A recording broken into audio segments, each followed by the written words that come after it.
रुको जरा सबर करो। আমি দেশে এক থেকে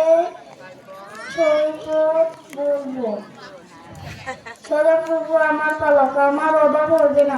তিনি তৃণবসিত চরমানিতে আমাকে শয়ন করা, তিনি বিশ্রাম জলের দ্বারে দ্বারে আমাকে চালা, তিনি আমার প্রাণ ফিরাইয়া আনেন, তিনি নিজ নামের জন্য আমাকে ধর্মপথে গমন করান।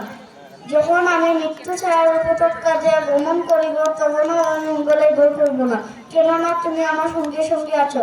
তোমার পাঁচুনি ও তোমার যষ্টি আমাকে সান্ত্বনা করে। তুমি আমার শত্রুগণের সাক্ষাতে আমার সম্মুখে মেঘ সাজায়া থাকো।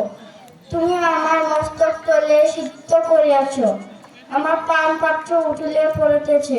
কেবল মঙ্গল ও দয়া আমার সমুদ্র দিন হইবে, আর আমি চিরদিন না